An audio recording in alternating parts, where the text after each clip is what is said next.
Hola, hola amigas de La Voz del Consumidor, el programa semanal de Conadecus que se emite los días martes con importantes invitados para poder conversar sobre los derechos de los consumidores, sobre educación de los consumidores.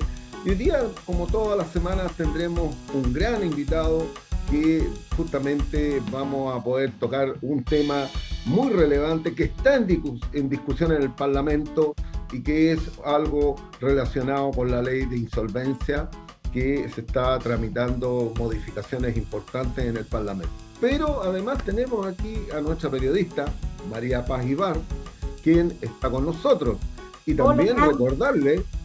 recordar que estamos transmitiendo en directo y en vivo por Diario La Batalla de Maipú, Radio Pajaritos FM, Radio El Consumidor de Pucón, con Adecus y todas las redes sociales que nos acompañan semanalmente. María Paz. Hernán, ¿cómo estás? ¿Cómo está la comunidad con Bien. Abecus? Te vimos la semana pasada en La Moneda. Fuiste a entregar una carta con dos alcaldes más la diputada Chicardini. Por favor, cuéntanos, porque es un tema que Conadecus ha venido tratando desde el año pasado, desde el inicio de la pandemia. ¿Qué es lo que tú venías diciendo? El sobreendeudamiento de los chilenos, la alta morosidad de las deudas de los servicios básicos. Bueno, efectivamente fuimos con el alcalde Mauro Tamayo, el alcalde Montoya de Macul y la diputada Daniela Chicardini. Fuimos a dejarle una carta al presidente de la República para que tome medidas urgentes, ya que esto es facultad presidencial de tomar iniciativas que roguen gasto fiscal. Porque claramente aquí estamos en una situación bastante compleja con respecto al endeudamiento de los servicios básicos.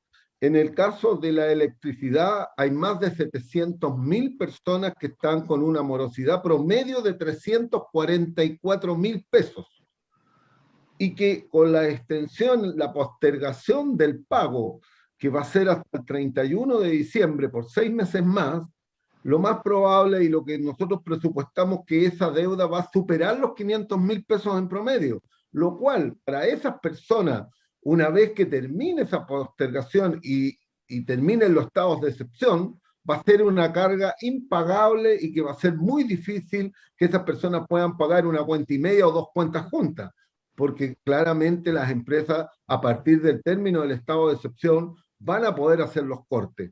En el caso del agua también hay una cantidad similar.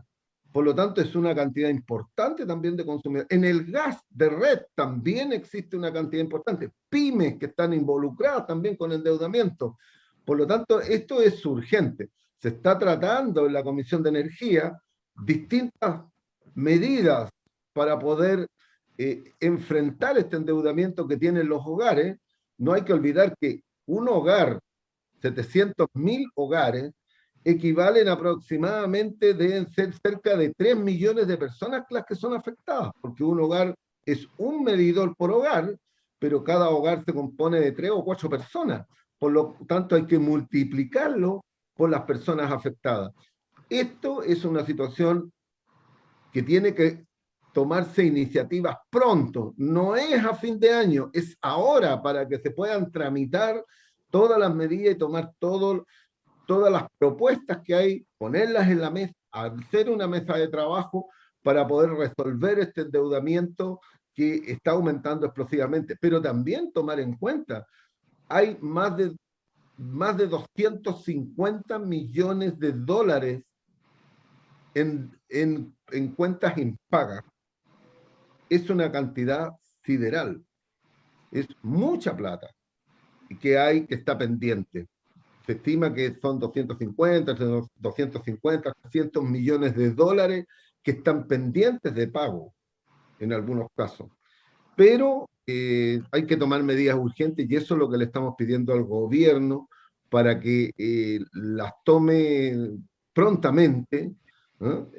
Porque de otra manera eh, esto va a ser una situación compleja cuando las empresas vean que las personas no se ponen al día, no pagan sus cuentas, van a venir los cortes y eso va a ser una situación que va a impactar en los hogares. Eso es lo que estamos proponiendo. estamos activamente, hemos hecho 2 propuestas nosotros directas para poder enfrentar ese endeudamiento, más otras que ha hecho la academia, Humberto Verdejo, académico de la USACH, que también hizo una propuesta. Por lo tanto hay que ponerlas en la mesa cuál es la más efectiva, cuál es la que mejora la situación de los consumidores. Y eso es lo que en eso estamos. Por eso fuimos a entregar esa carta. Sí, que sepa que es una de las noticias más vistas en las redes sociales por la comunidad Conadecus, que han dejado todos en nuestro muro sus opiniones. Los invitamos ahora en La Voz del Consumidor, con nuestro hashtag La Voz del Consumidor, a que realicen sus preguntas. Ahora los dejo con Hernán, que tiene un invitado de lujo en este tema, experto, académico. Así que te dejo, Hernán, con nuestro invitado. Gracias, María Paz. Bueno, hoy día, como todas las semanas, tenemos siempre un invitado importante. Y hoy día es probablemente uno de los, digamos, de los expertos en ley de insolvencia, digamos, estamos hablando de ley de quiebras, eh, de estas leyes concursales, eh, o también de sobreendeudamiento, entre otras materias, donde él es uno de los más prestigiosos profesionales de esta área. He tenido la oportunidad de conocerlo, de estar con él muchas veces y saber su capacidad y sus conocimientos.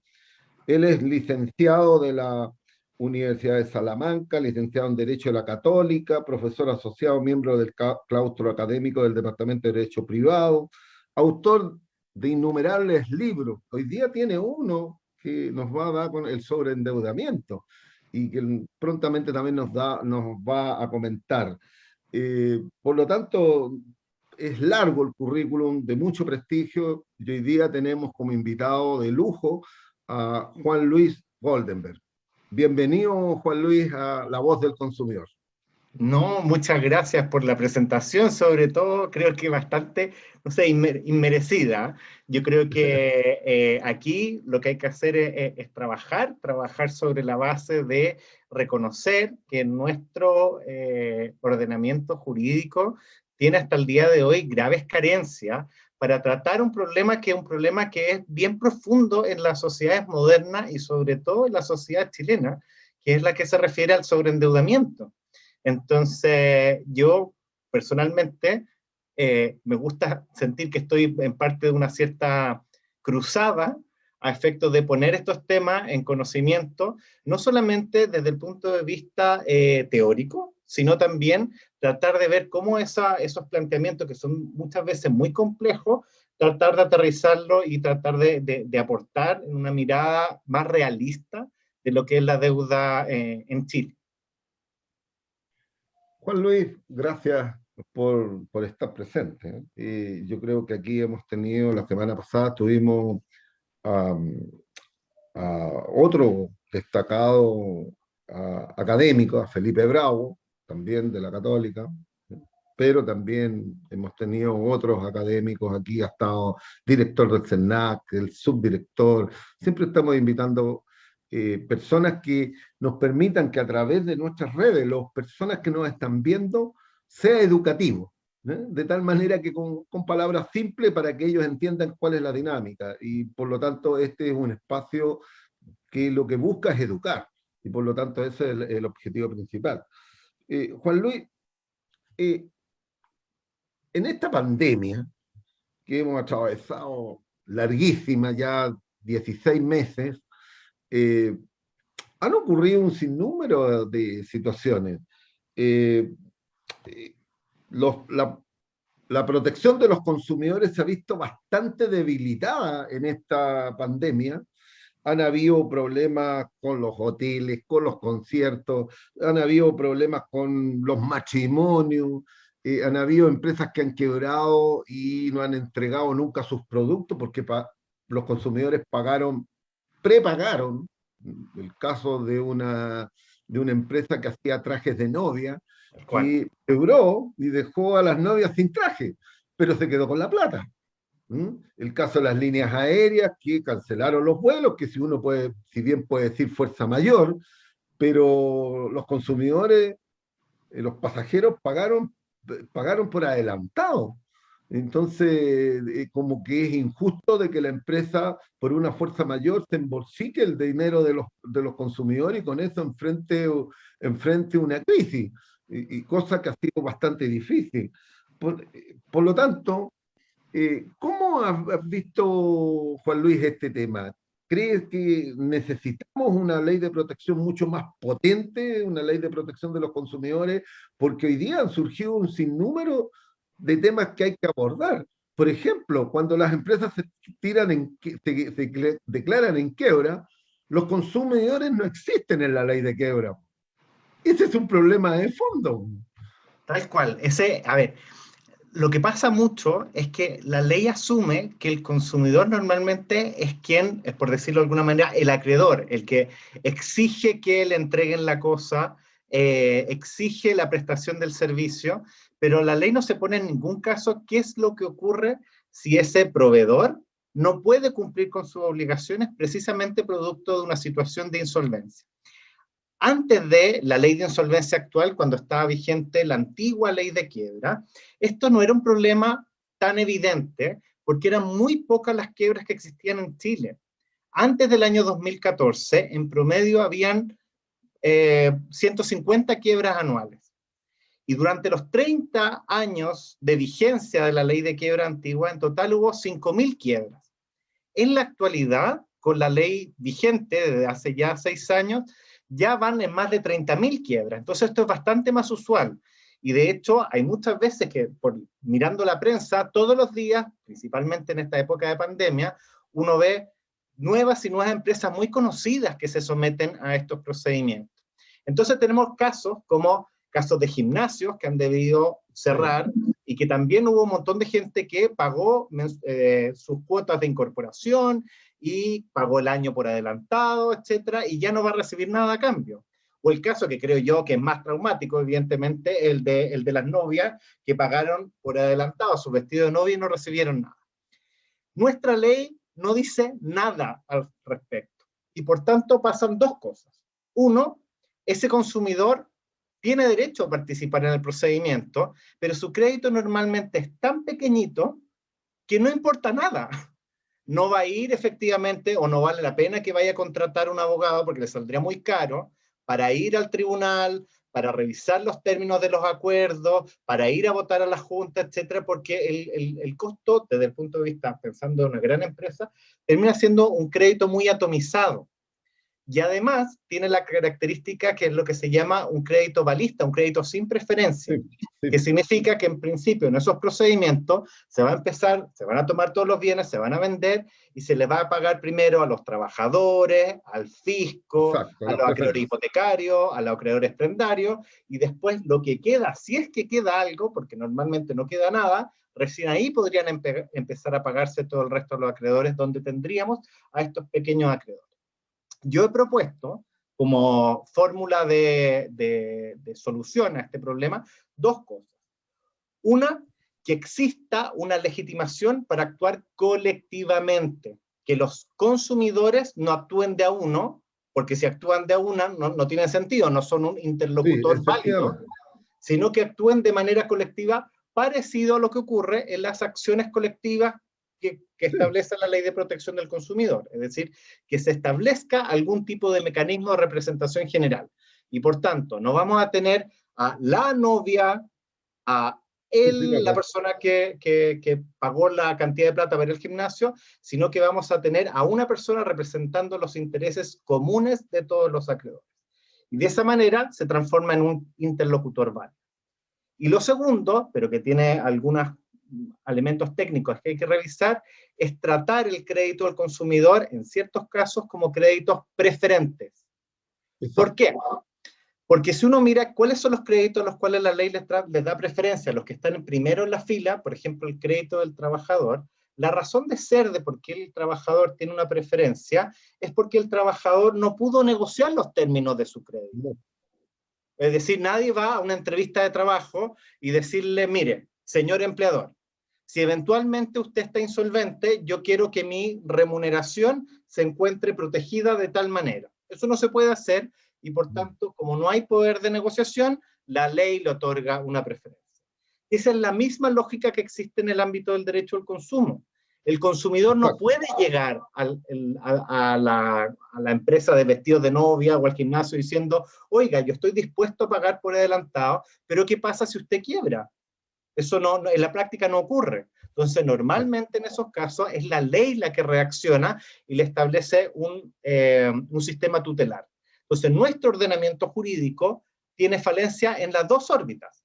Por una parte, la actuación de los consumidores en estos procedimientos, que es totalmente invisible, y segundo, la posibilidad de asegurar de alguna manera una mejor posición respecto al conjunto de acreedores, que tampoco lo tenemos en nuestra ley. Juan Luis, ese es un tema muy relevante para los consumidores. Nosotros también hemos presentado demandas, hemos hecho demandas colectivas, hemos hecho mediaciones con respecto a temas con empresas que están en una situación de quiebra, pero no se ha llegado nunca todavía a ninguna buen puerto. Las empresas, en este caso, algunas concurren, se van y se declaran su quiebra en otro país, como Estados Unidos, se van al capítulo 11 y se acogen al capítulo 11 norteamericano. Y ahí hay un tema. Pero en este ámbito también la legislación está en discusión hoy día. Se está modificando esta ley, la ley de insolvencia. Hoy día, por ejemplo, una de las peticiones que nosotros estábamos haciendo hacía mucho tiempo era que por lo menos los trabajadores honorarios o contratas, ¿eh?, pudieran acogerse a esta ley y no los considerara empresa como lo hacía anteriormente. Por lo tanto, eso ya está aceptado, está el cambio, falta de que se tramiten otros artículos que están en discusión.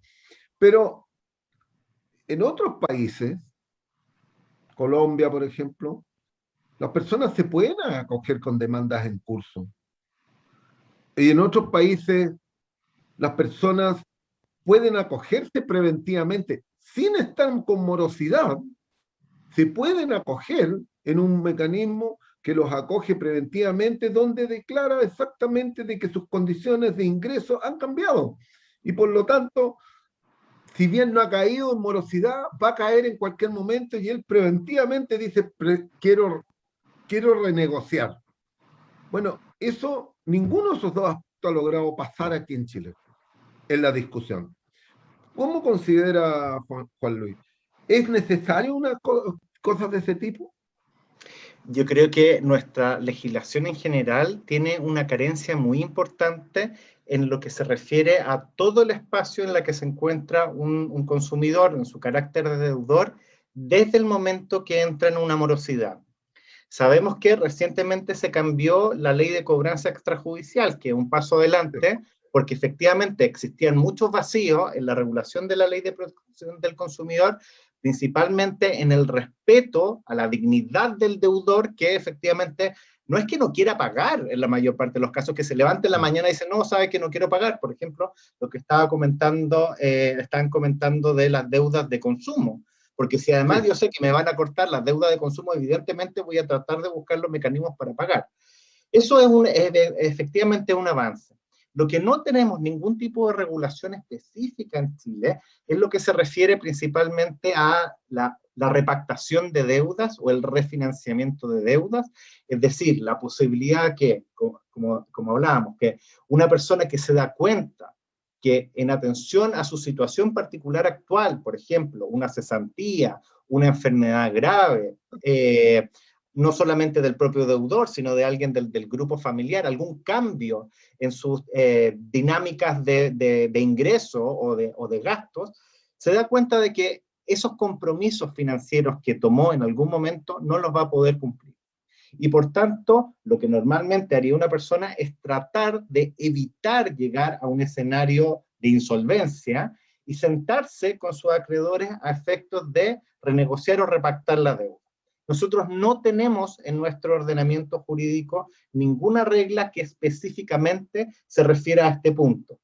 Se puede construir cierta protección sobre la base de que seguimos estando en el ámbito de una negociación entre el consumidor y el proveedor, que está desequilibrada y que por tanto hay ciertos deberes, por lo menos emanados de la buena fe, para tratar de equilibrar esa relación, pero no tenemos normas precisas sobre el punto.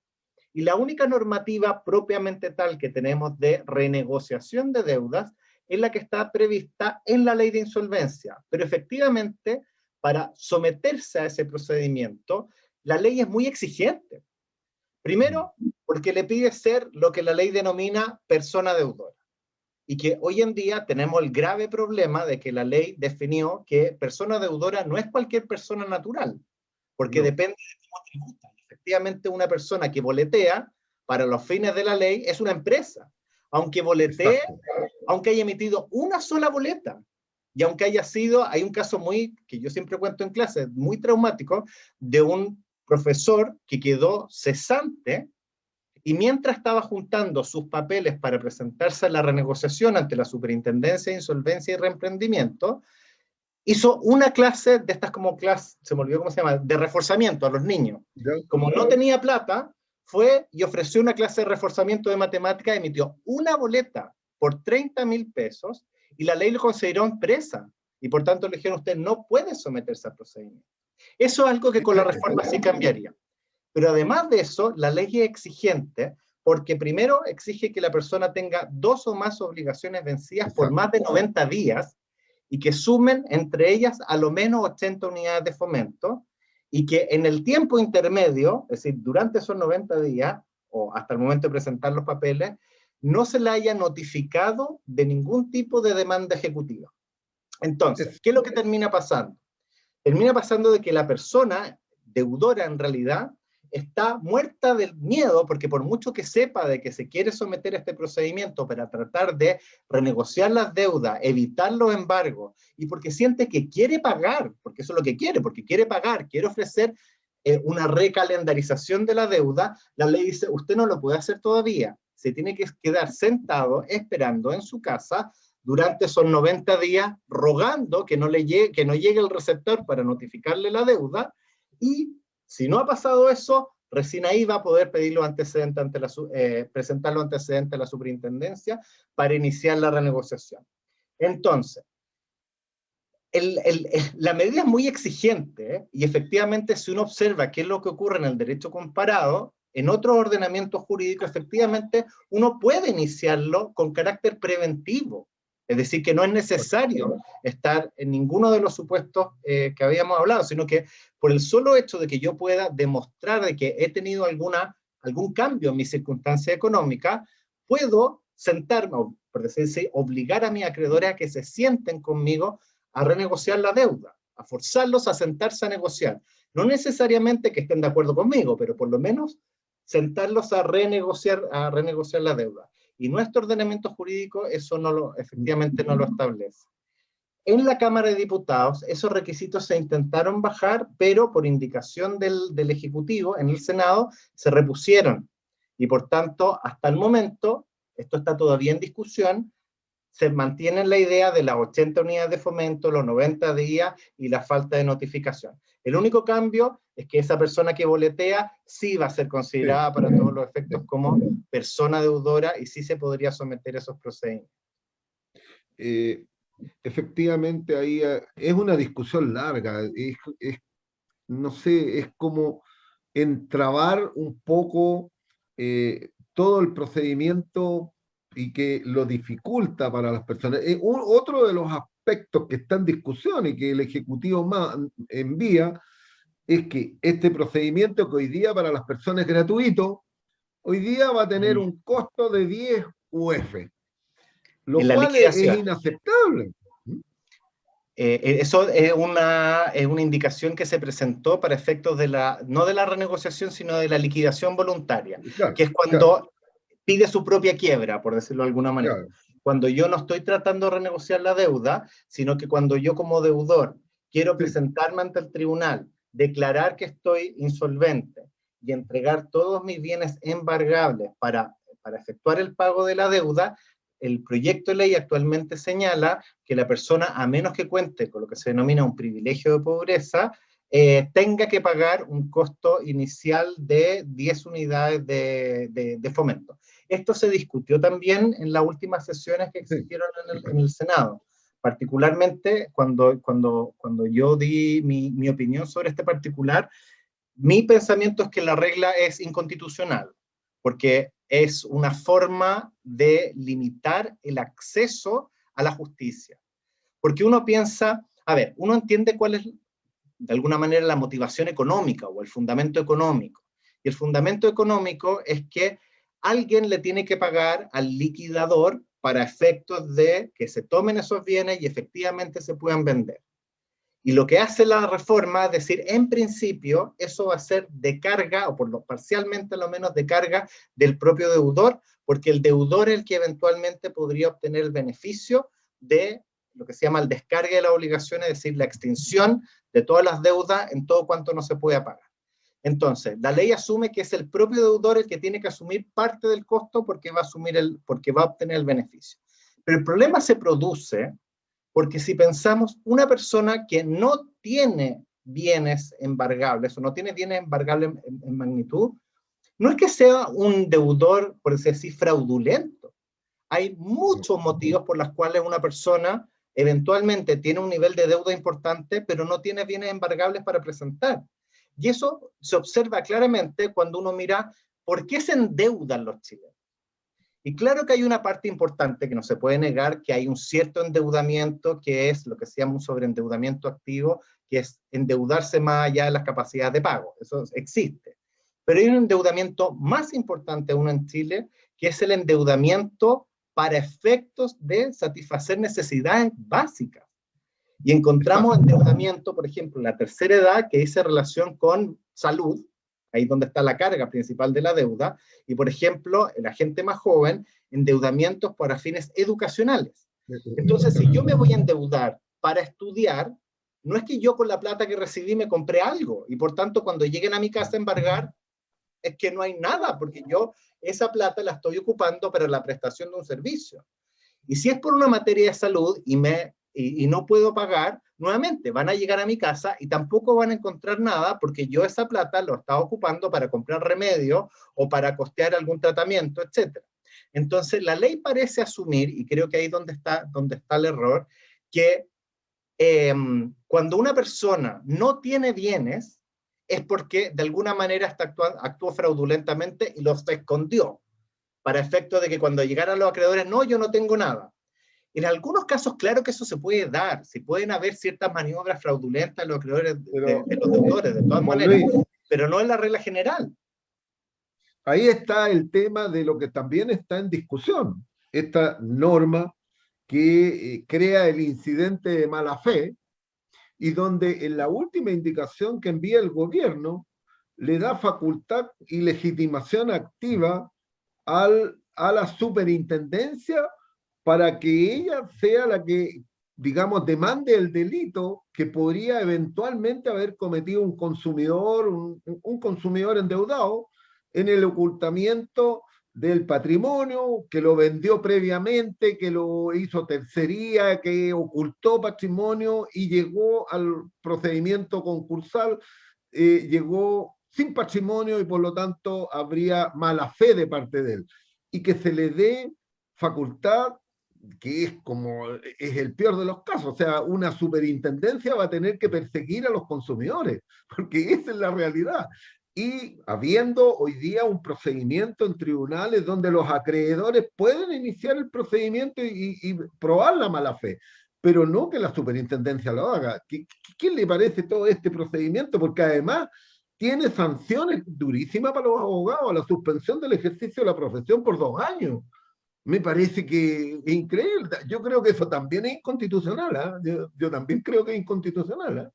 Se discutió también, ese fue uno de los últimos puntos que se discutió en las sesiones del Senado, por 2 materias. Uno, no solamente se está pretendiendo la ampliación de esta posibilidad de iniciar la acción por parte de la superintendencia, sino también concurrió un representante del Ministerio Público para que lo que quería era que el Ministerio Público de oficio también pudiese iniciar la persecución penal. Es decir, más allá de lo que estuviese pasando en la órbita de la discusión, por así decir, civil patrimonial, que pudiese paralelamente iniciarse una acción penal. Ese punto también quedó pendiente, principalmente porque hay una discusión detrás. Y la discusión detrás es decir, a ver, detrás de todas estas normas, lo que se pretende resguardar es los intereses de los particulares, del deudor y sus acreedores, que lo que hace es justificar que los ámbitos de ejercicio de estas acciones queden limitados a los propios acreedores y eventualmente al veedor o liquidador representando los intereses de los acreedores, o si detrás de todas estas normativas de protección además se están protegiendo, por decir así, intereses generales del buen funcionamiento económico. Hoy en día, si nosotros, esto es lo que yo opiné, si nosotros leemos cómo está construido, hoy en día nuestro sistema está pensando únicamente en los intereses particulares del deudor y de los acreedores. Así está construido nuestro sistema actual. Y lo que pretende la reforma es ampliarlo y entender que aquí estamos frente a lo que se llama una figura de delito pluriofensivo, que no solamente ofende y afecta, por tanto, a los acreedores, sino que ofende a la población en general, al buen funcionamiento económico en general, y por tanto podríamos estar frente a una persecución por parte de órganos públicos, ya sea la superintendencia o el Ministerio Público. Ahí hay una definición a tomar. Yo creo que el problema es que la manera en que se presentó fue una manera, en principio, bastante, voy a decir una cosa que después me voy a arrepentir, pero bastante liviana, en el sentido de decir, oye, aquí sumemos a estas personas y estamos listos. Cuando está bien, se puede sumar, pero en la medida que uno entienda que está cambiando la filosofía. Si quiere cambiar la filosofía, vale, cambiemos la filosofía, pero discutamos cuáles son todas las consecuencias del cambio de esa filosofía. Y acá simplemente se estaban incorporando dos normas o dos legitimaciones activas, dos personas que podrían iniciar la tramitación y que lo hace más complejo. Y una norma que yo estoy en desacuerdo, pero hasta el momento está aprobada y no ha tenido mucha discusión, es que hoy en día los delitos concursales, los que están previstos en el Código Penal, solamente pueden ser cometidos por empresas deudoras, no por personas deudoras. Las personas deudoras no tienen concursales. Y la reforma hace que extiende la responsabilidad penal a toda persona deudora. Y eso es complicado, porque ahí es donde uno dice, bueno, cuando tenemos por decir así, una gran empresa que ha defraudado a un número importante de acreedores, con conductas que son bien reprochables, claro que uno podría entender que hay un compromiso general al buen funcionamiento económico. Si pensamos en una super empresa que defraudó al mundo entero, claro que podríamos pensar de que estamos en un problema grave. Pero si tenemos a una persona natural, Juan Luis Goldenberg, que probablemente ejecutó ciertos actos, y no necesariamente con la intención de perjudicar a sus acreedores, sino, por decirlo de alguna manera, para subsistir en el tiempo intermedio, que la responsabilidad sea exactamente la misma que la de la empresa, a mí me parece que es exagerado. Sí, y el problema es que la ley lo asimila, los pone exactamente en el mismo cajón y establece las mismas reacciones por parte del ordenamiento jurídico. Y si hay algo que la ley había tratado de hacer, la ley 20.720, es decir que eran perfiles distintos. Una cosa era la empresa, otra cosa la persona, pero cuando llega ahora a la responsabilidad penal, dice que todo es lo mismo. Juan Luis, todo esto, en el fondo de este sistema, la insolvencia, principalmente como la llamamos popularmente, ley de quiebras personales, lo que busca es justamente proteger y buscar un mecanismo para que las personas que están endeudadas y que quieren pagar tengan procedimientos para poder salir de ese endeudamiento y enfrentarlo y ser responsables. Buscarle salida. Pero nuestra ley tiene algunas digamos, desequilibrios que producen de que el que ingresa, se acoge al procedimiento, queda inmediatamente en desigualdad. Hay una situación asimétrica ahí, donde el acreedor siempre está en una mejor posición que el consumidor cuando se acoge.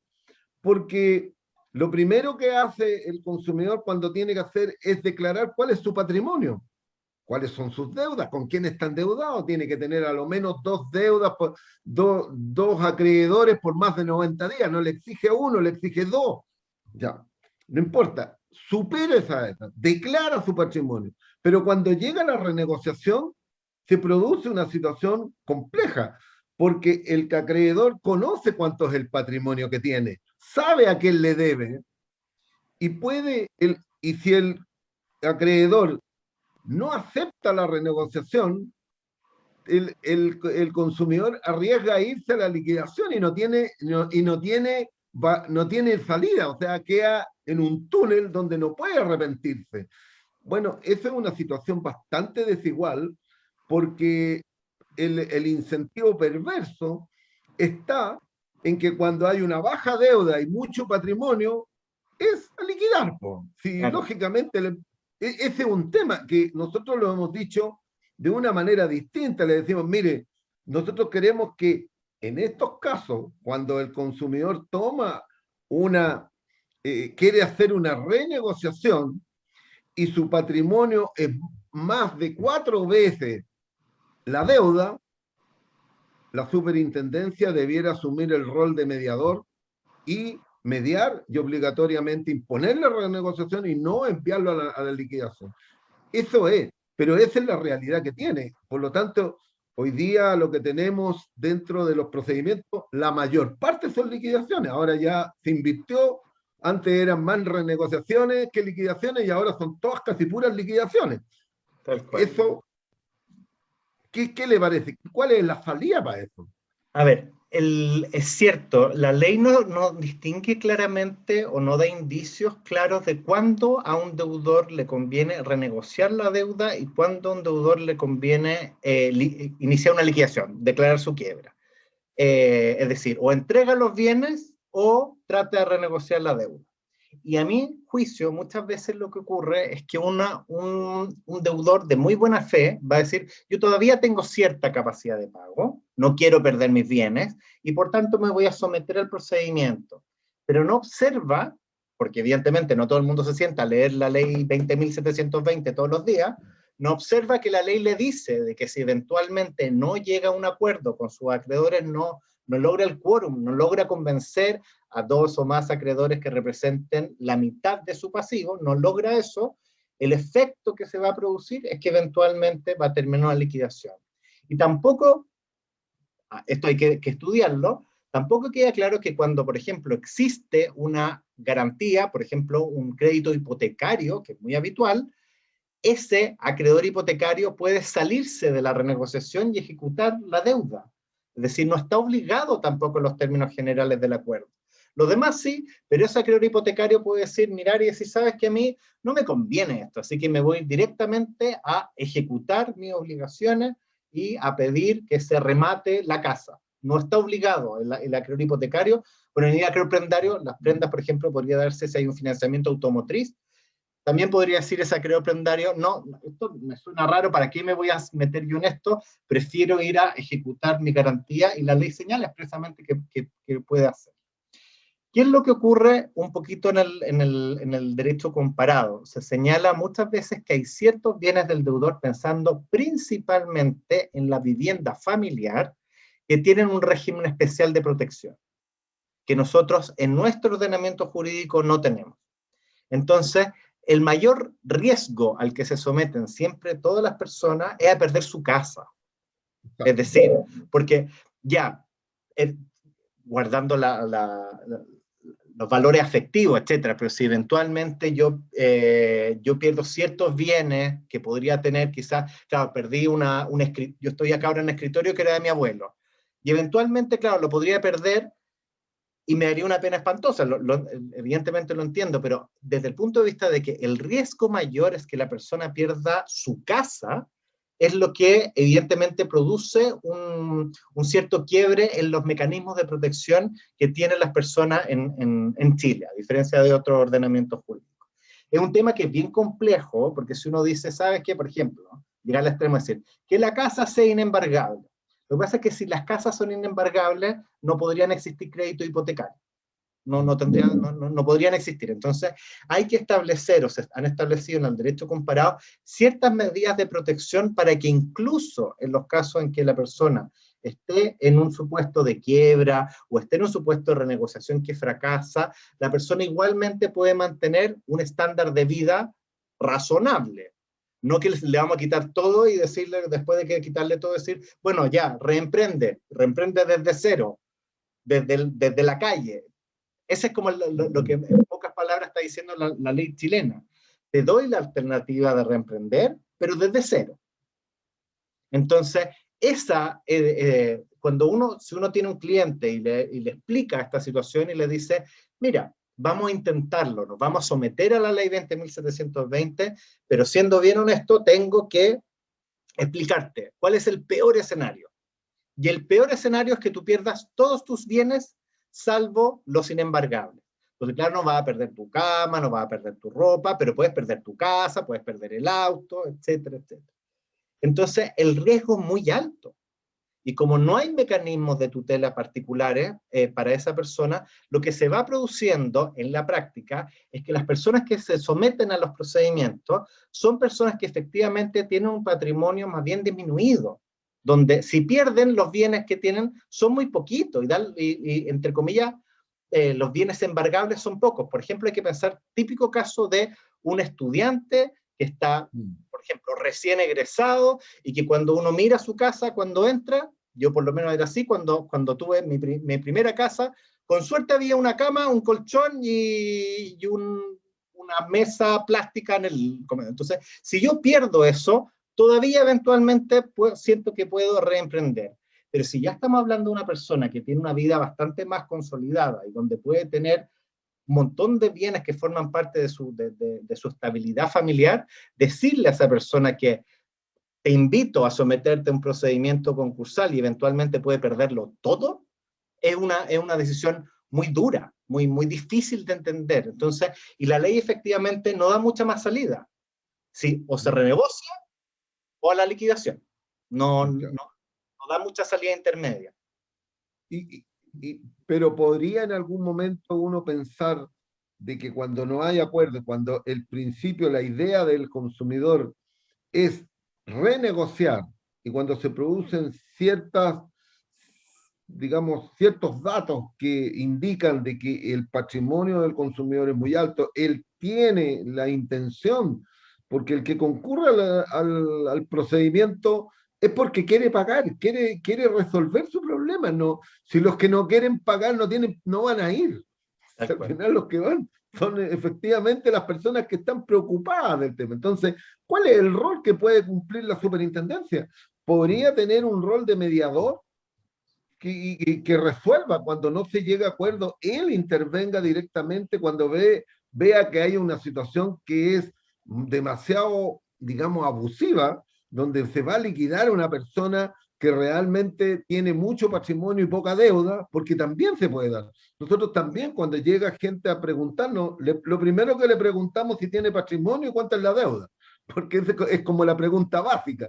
Entonces, cuando llega con mucho patrimonio y poca deuda, le decimos, mire, sabe, mejor no vaya porque va a terminar, lo van a liquidar, mejor consigas un crédito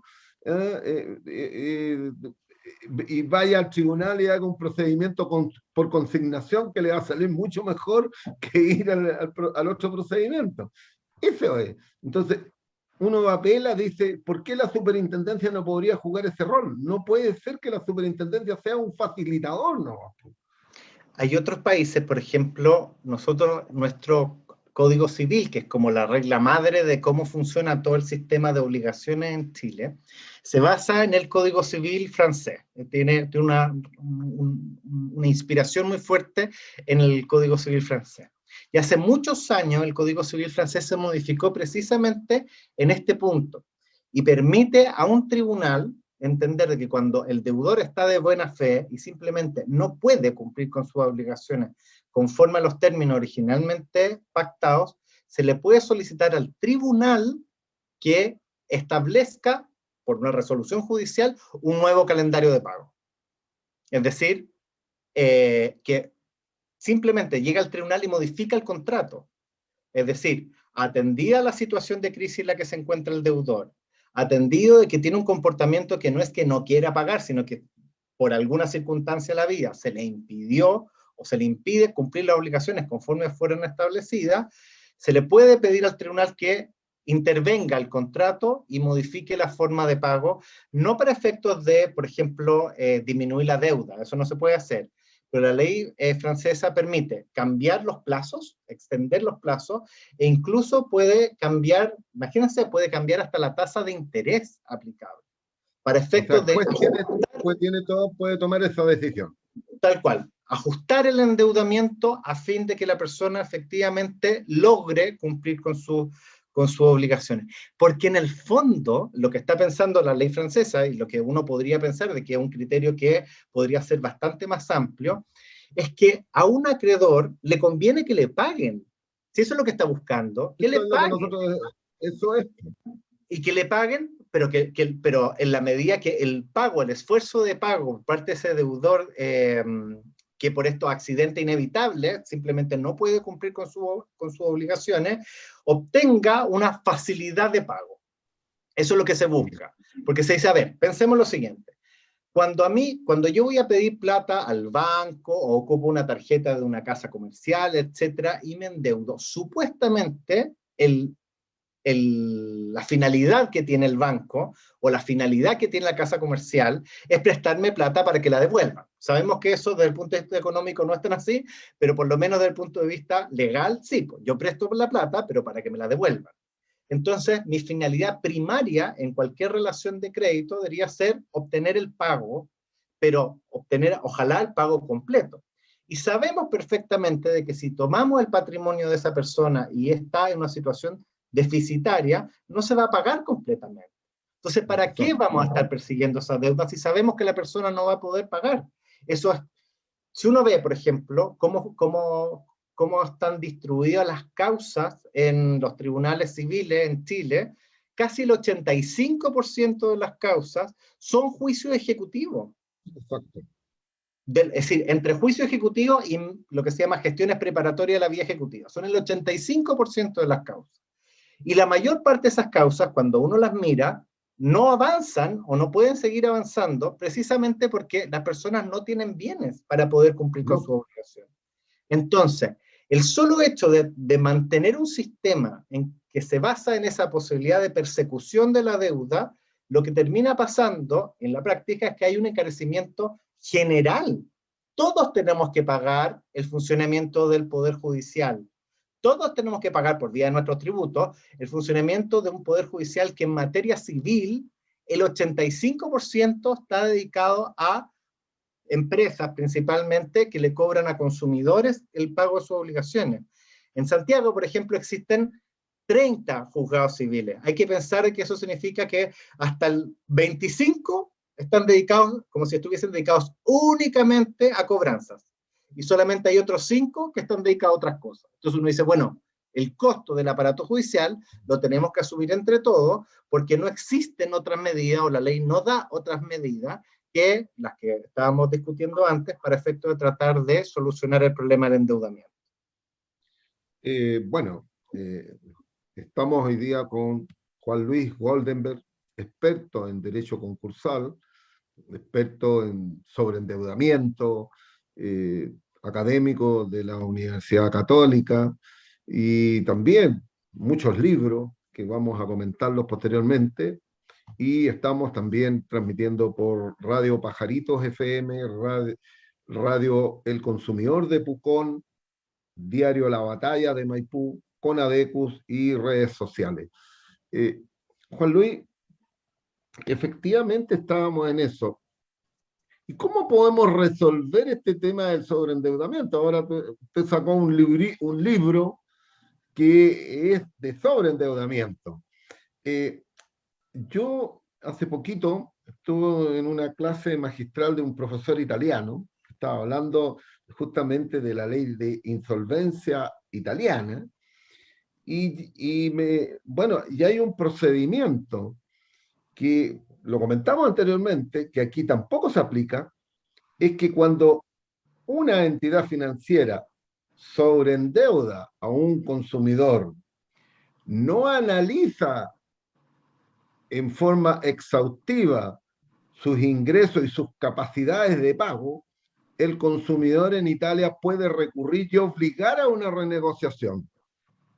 Ese procedimiento me parece fantástico porque aquí la mayoría de los sobreendeudados están no es porque ellos querían tener un crédito, pero la entidad financiera se lo entregó y no asume ninguna responsabilidad. Allá el que otorga un crédito y sobreendeuda a una persona sin tener los ingresos suficientes para poder responder esa deuda, tiene responsabilidades. ¿Cómo lo podríamos aplicar en Chile esto?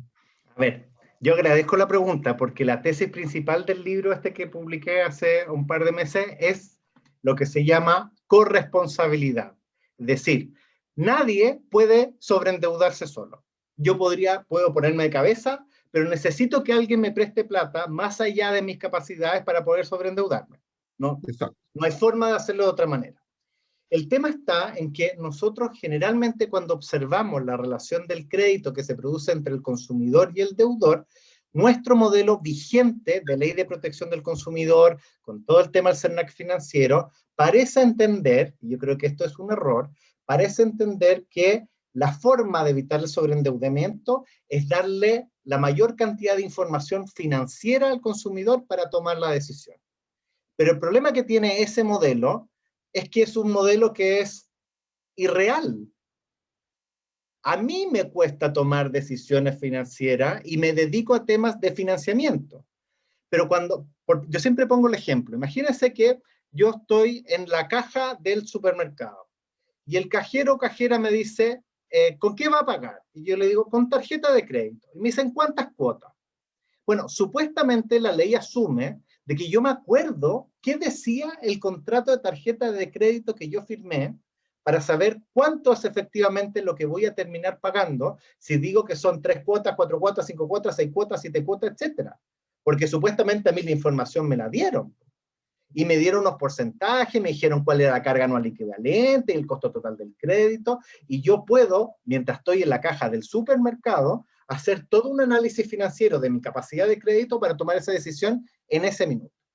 Entonces, como eso es un ideal bastante fantástico que parece tener nuestra ley, lo que han avanzado los ordenamientos comparados es establecer un principio que se llama el principio del préstamo responsable, que básicamente significa que hay parte de la responsabilidad del endeudamiento que recae en el proveedor del crédito, el banco, la casa comercial, la cooperativa de ahorro y crédito, quien sea. ¿Y en qué consiste eso? Consiste en que cuando yo voy a pedir un crédito, cuando a mí se me ofrece un crédito, la idea es que se cumplan con tres deberes por parte del proveedor. Uno es lo que se llama el deber de calificación de la solvencia.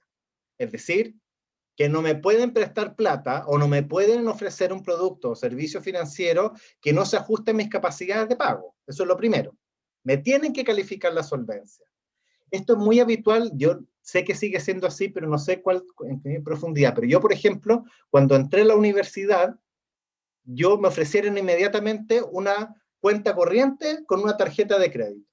Yo, ahora con bastante más años, digo, ¿pero cómo? Si yo no tenía ingreso, yo siempre digo, mi ingreso dependían de mi mesada y mi mesada dependía de mi buen comportamiento. Entonces mi mamá o mi papá eventualmente habían semanas que yo no tenía mesada porque no me había portado tan bien, pero yo tenía una tarjeta de crédito. Entonces uno dice, bueno, ahí evidentemente tenemos una merma en la calificación de la solvencia. Luego, calificada que sea la solvencia, surge lo que se llama un deber de asesoramiento. Hoy en día lo que tiene la ley es un deber de información, simplemente indicar, y estos son los términos y condiciones.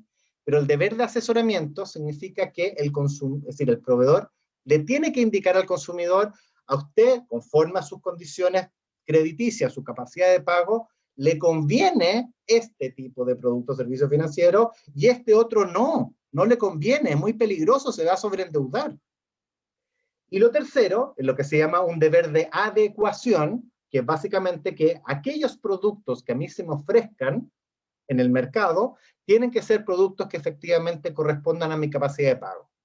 Si eventualmente el proveedor incumple con cualquiera de esas obligaciones, no me calificó la solvencia, no me asesoró o me ofreció productos inadecuados, surge algún grado de responsabilidad para el proveedor. ¿En qué se traduce? Depende del ordenamiento jurídico. En Italia, efectivamente, se obliga a renegociar. En Bélgica, se pierde la capacidad de poder pedir, de cobrar intereses. Si no se hizo, el crédito queda para siempre fijo porque no se pueden cobrar intereses. Hay otros países donde, si eventualmente no puede pagar, se produce un efecto que se llama la subordinación del crédito. Va a ser el último crédito a pagarse en la fila. Se va a pagar todo el mundo y el último, si es que llega a haber plata, se paga ese crédito. Todas medidas para incentivar. Ojo con una cosa. En la reforma del proconsumidor se aprobó una norma en este sentido, que es el artículo 17N, que fue una indicación presentada por, si mal no recuerdo, el senador Elizalde, y que básicamente recoge estas ideas, pero con un matiz. Por lo menos esto se tendrá que discutir que cuando se apruebe, porque estamos a puertas que se apruebe esa normativa. Se aprobó, lo que pasa es que queda el tema ese de la indicación Bianchi, que habrá que ver cómo se resuelve ese enredo, pero en principio se aprobó, y está el 17N, pero que dice, bueno, ¿cuál es la sanción? Y a lo menos expresamente, la sanción sería solamente multa. Entonces no se da esto, efecto que es un beneficio directo al consumidor, que eventualmente dice relación con la suspensión del pago en interés o la posibilidad de renegociar, eso la ley no lo indica, pero por lo menos sí establece sanciones pecuniarias por el hecho del incumplimiento de estos deberes. Habrá que ver, pero lo único que quiero decir, esa norma necesita un reglamento, y falta el reglamento. Sí. Juan Luis, antes que entre María Paz, vamos a hablar del libro. Sí. ¿Dónde se puede adquirir? ¿Qué es lo que trata el libro así?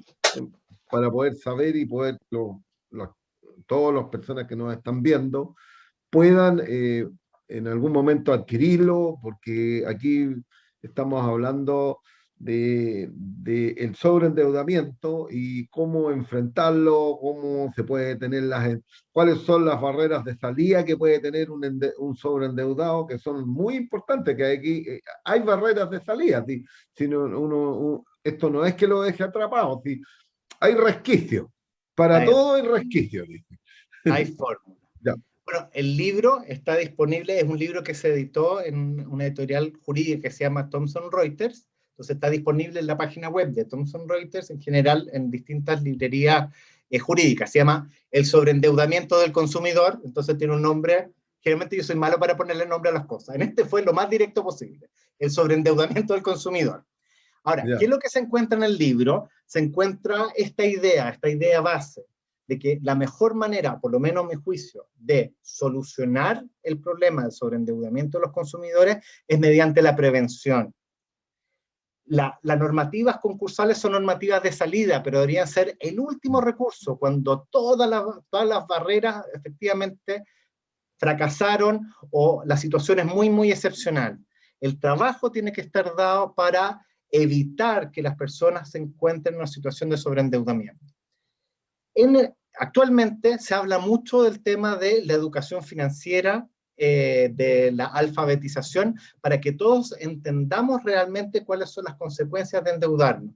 Yo creo que eso es útil, siempre es útil tener mayor educación y estar mejor preparado para tomar decisiones financieras.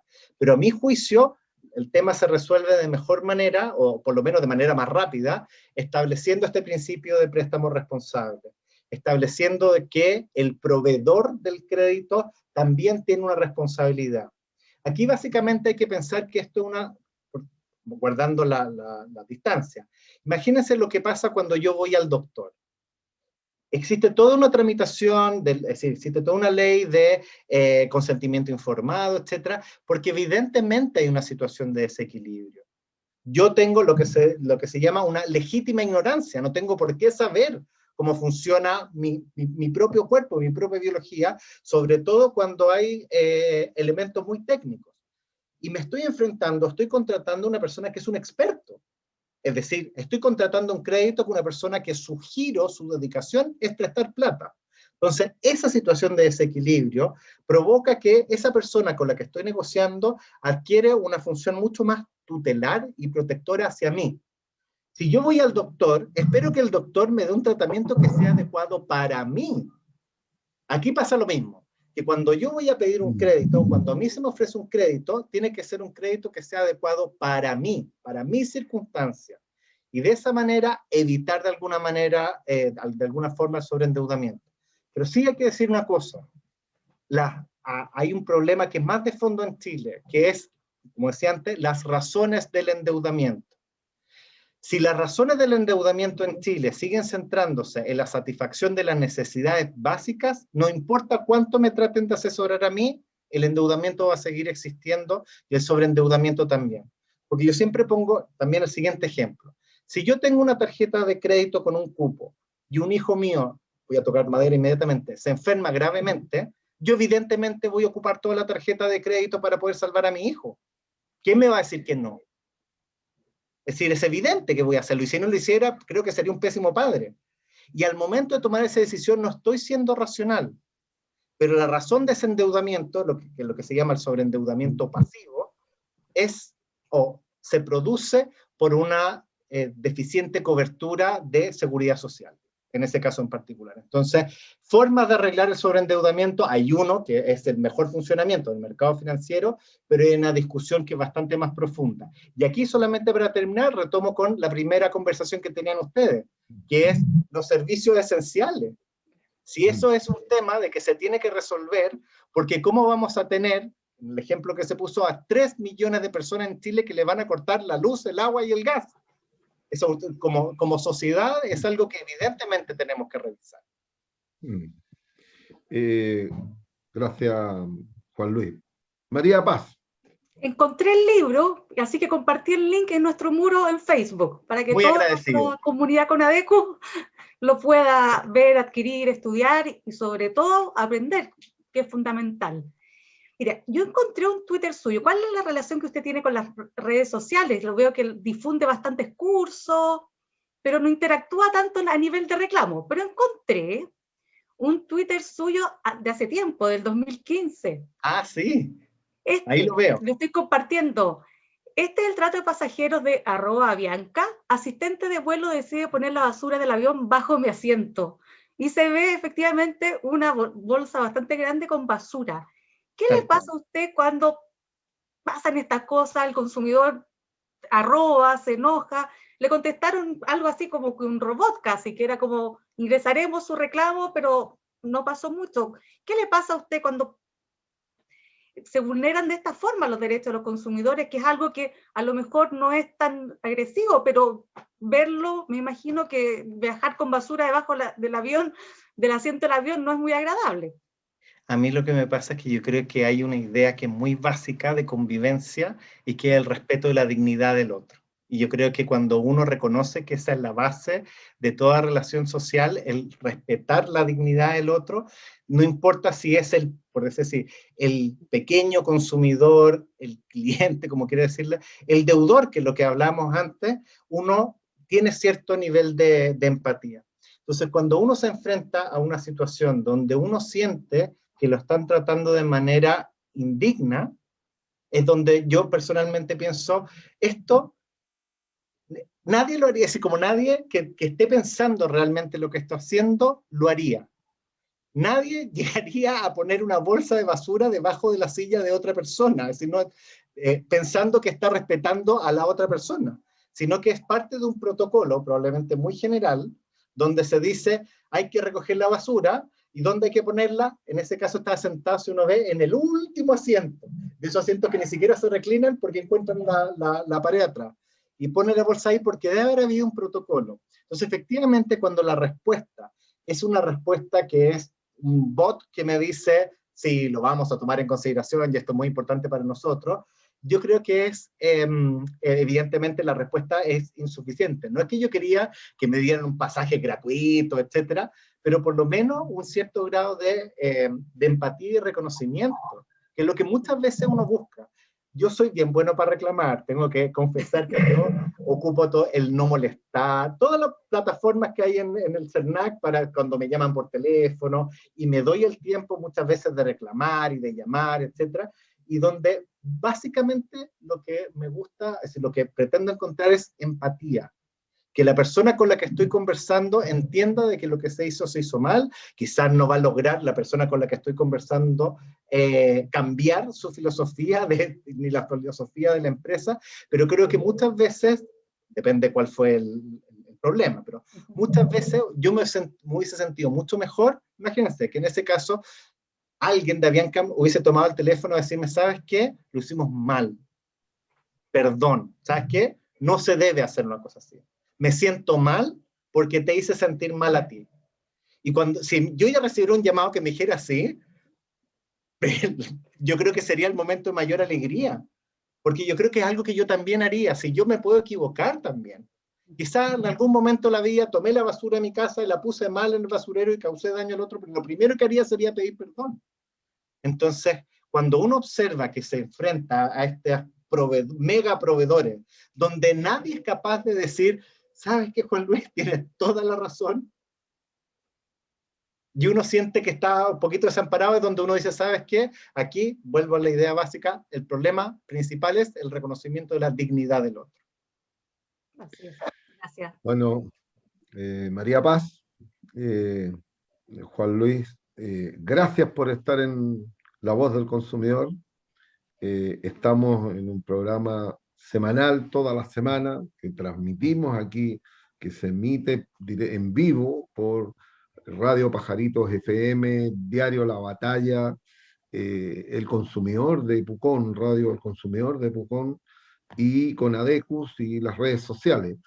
Hemos tenido invitados de gran nivel, y creo que Juan Luis, quedaron un montón de temas pendientes ahí que podríamos estar muchas horas, pero nos comprometemos de que en otra ocasión también vamos a invitar a Juan Luis Goldenberg, porque creo que fue una entrevista, una conversación que es importante para los consumidores. Yo creo que muchos de los que nos estaban escuchando entendieron distintos temas y aprendieron de cuál es su derecho en estos temas, justamente en el tema cómo acogerse a esto que llamamos popularmente ley de quiebra, cuáles las cosas positivas, las negativas que tiene, y también de sobreendeudamiento. Así que, Juan Luis, muchas gracias por estar con nosotros y por todo lo que conversamos. No, muy agradecido yo, la oportunidad, como decía al principio, a mí este tema particularmente, hay otros que me gustan también, pero el de sobreendeudamiento y buscar alternativas, porque yo creo que es una realidad muy dolorosa que vive mucha gente en nuestro país y que hay que buscar y hay que ser ingenioso y buscar cuáles son las soluciones. Así que, por supuesto, si me quieren invitar de nuevo, yo vuelvo, feliz. Bueno, ahí me estaban comunicando de que en una parte de las redes teníamos ya más de 374 personas. No sé, en las otras, María Paz es la que nos da la información directa, cuánto habían en la parte mía, digamos, donde estoy ahora yo. voy a ver el Facebook. Es lo mismo, 300 seguidores ya alcanzados, pero esto se repite, lo vamos a editar además y sigue en nuestra página web. Así que este programa va a estar en nuestras plataformas de YouTube, de la página web, el link en Twitter y en nuestro Facebook. Además del libro del profesor, que también compartimos el link en nuestro muro, el sobreendeudamiento. Muchísimas gracias. Así que gracias, Juan Luis, y será hasta una próxima. Lo vamos a invitar nuevamente porque nos quedó la mitad fuera, por más de la mitad fuera todavía. No, sí, son complejos, los temas son complejos. Próximo martes a toda la comunidad con Adecus. Así que muchas gracias y bueno, amigas, amigos, hasta este ha sido una nueva emisión de La Voz del Consumidor y nos vemos el próximo martes nuevamente a las 20 horas como habitualmente lo hacemos. Así que chao, chao. Gracias, chao. Muchas gracias.